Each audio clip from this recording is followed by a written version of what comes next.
राधे राधे दोस्तों, नमस्ते। कैसे हैं आप सभी? उम्मीद करते हैं आप सभी एकदम बढ़िया होंगे, मज़े में होंगे और खुश होंगे। और आप सभी अपना अपना जितिया का व्रत कर रहे होंगे। बहुत लोग करते हैं, बहुत लोग नहीं भी करते हैं, लेकिन कथा तो सुन ही सकते हैं। तो चलिए आप सभी को कथा सुनाते हैं जितिया पर्व की।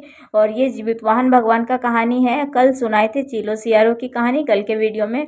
आज जीवितवाहन भगवान का कहानी सुना रहे हैं। तो कथा भी सुनने का बहुत ही बड़ा महत्व है। तो चलिए कहानी सुनाते हैं आप सभी को। कहानी पसंद आए तो वीडियो को लाइक कर दीजिएगा आप लोग। तो दोस्तों कहानी कुछ इस प्रकार से है, चलिए सुनते हैं। गंधर्वों के राजकुमार का नाम जीवितवाहन था। वे बड़े ही उदार और परोपकारी थे। जीवितवाहन के पिता ने वृद्धावस्था में ही वन प्रस्थान कर लिया। आश्रम में जाते समय इनको राज सिंहासन पर बैठाया, किंतु इनका मन राजपाट में नहीं लगता था। वह राज्य का भार अपने भाइयों पर छोड़कर स्वयं वन में पिता की सेवा करने के लिए चले जाते। वन में ही जीवितवाहन को एक मलयवती नामक राजकन्या से भेंट हुई और दोनों में प्रेम हो गया। एक दिन जब वन में भ्रमण करते हुए जीवितवाहन काफी आगे चले गए, तब उन्हें एक वृद्धा विलाप करते हुए दिखी। पूछने पर वृद्धा ने रोते हुए बताया, मैं नागवंश की स्त्री हूँ, मुझे एक ही पुत्र है। पक्षी गरुड़ राज के कोप से मुक्ति दिलाने के लिए नागों ने यह व्यवस्था की। वे गरुड़ को प्रतिदिन भक्षण हेतु एक युवा नाग सौंपते थे। आज मेरे पुत्र शंखचूंड की बलि का दिन है। आज मेरे पुत्र के जीवन पर संकट है और थोड़ी ही देर बाद मैं भी पुत्रहीन हो जाऊंगी। एक स्त्री के लिए सबसे बड़ा दुख क्या होगा कि उसके जीते जी उसका पुत्र ही ना रहे। जीवितवाहन को सुनकर यह बहुत ही बड़ा दुख हुआ। उन्होंने उस वृद्धा को आश्वस्त करते हुए कहा कि डरो मत, मैं तुम्हारे पुत्र के प्राणों की रक्षा करूंगा। आज उसके स्वयं स्थान पर मैं अपने आप को उसके लाल कपड़े में ढककर विद्धशिला पर लेटूंगा, ताकि गरुड़ मुझे आए और खाए, पर तुम्हारा पुत्र बच जाए।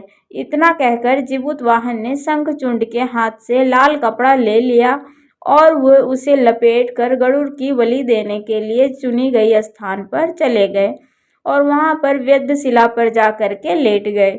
नियत समय पर गरुड़ वेग से आए और वो लाल कपड़े में ढके जीवितवाहन को पंजे में दबोच कर पहाड़ के शिखर पर ले जाकर बैठ गए। पक्षी गरुड़ ने अपनी कठोर चोंच का प्रहार किया और जीवितवाहन के शरीर से मांस का एक बड़ा हिस्सा नोच लिया। इसकी पीड़ा से जीवितवाहन की आंखों से आंसू बह निकले और वह दर्द से करहाने लगे।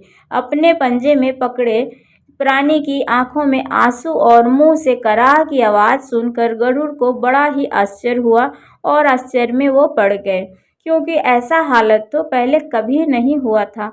उन्होंने जीवितवाहन से उनका परिचय पूछा तो जीवितवाहन ने सारा किस्सा कह सुनाया कि कैसे एक स्त्री के पुत्र की रक्षा के लिए वह अपने प्राणों की बलि देने आए हैं। आप मुझे खाकर अपना भूख शांत करें। गरुड़ उनकी बहादुरी और दूसरे की प्राण रक्षा के लिए स्वयं का बलिदान देने की हिम्मत से बहुत ही प्रभावित हुए। उन्हें स्वयं पर पछतावा होने लगा और वह सोचने लगे कि एक यह मनुष्य है जो दूसरों के पुत्र की रक्षा के लिए स्वयं की बलि दे रहा है, और एक मैं हूँ जो देवों के संरक्षण में हूँ किंतु दूसरों की संतान की ही बलि ले रहा हूँ। उन्होंने जीवितवाहन को मुक्त कर दिया और गरुड़ ने कहा, हे उत्तम मनुष्य, मैं तुम्हारी भावना और त्याग से बहुत ही प्रसन्न हूँ। मैंने तुम्हारे शरीर पर जो घाव किए हैं उसे ठीक कर देता हूँ। तुम अपनी प्रसन्नता के लिए मुझसे कोई भी वरदान मांग लो। राजा जीवितवाहन ने कहा, हे पक्षी गरुड़राज, आपने अब तक जितने भी प्राणों की बलि ली है सबको जीवन प्रदान करें। गरुड़ ने सबको जीवन दान दिया और इस तरह नागों की बलि न लेने का भी वरदान दिया। इस प्रकार जीवितवाहन के साहस से नाग जाति की रक्षा हुई। गरुड़ ने कहा, तुम्हारी जैसी इच्छा वैसा ही होगा। हे राज, जो स्त्री तुम्हारे इस बलिदान की कथा को सुनेगी और विधि पूर्वक व्रत का पालन करेगी, उसकी संतान मृत्यु के मुख से भी निकल आएंगी। तब से ही पुत्र रक्षा हेतु जीवितवाहन की पूजा की प्रथा शुरू हो गई। यह कथा कैलाश पर्वत पर भगवान शंकर ने माता पार्वती को भी सुनाई थी और इस तरह से जीवित पुत्रिका का व्रत का अनुष्ठान शुरू हुआ और तब से जाकर के सब माताएं अपनी संतान की दीर्घायु की कामना के लिए यह व्रत करती है निर्जला रहकर। तो दोस्तों यह जीवुतवाहन भगवान की कथा थी और एक कथा और है जो कि महाभारत काल से जुड़ी हुई है भगवान श्री कृष्ण से। तो चलिए वो भी सुनाते हैं आप सभी को। तो महाभारत युद्ध के बाद अपने पिता की मृत्यु के बाद अश्वत्थामा बहुत ही नाराज थे और उसके अंदर बदले की आग इतनी तीव्र थी जिस कारण उसने पांडवों के शिविर में घुसकर सोते हुए 5 लोगों को पांडव समझकर मार डाला। लेकिन वे सभी द्रौपदी के ही 5 संतानें थीं।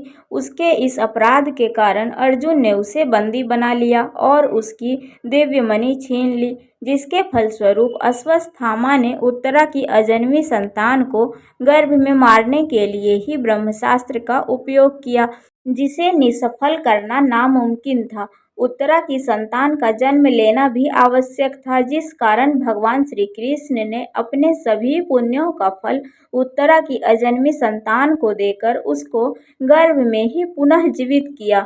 गर्भ में मरकर भी जीवित होने के कारण उसका नाम जीवित पुत्रिका पड़ा और आगे जाकर के यही राजा परीक्षित बना। तब से ही इस व्रत को किया जाने लगा। और यही थी दोस्तों जीवित पुत्रिका व्रत की कहानी। कैसी लगी आप सभी को? एक चूल्हो सियारों की कहानी है, एक जीवुतवाहन भगवान की कहानी है और एक ये महाभारत से जुड़ी कहानी है।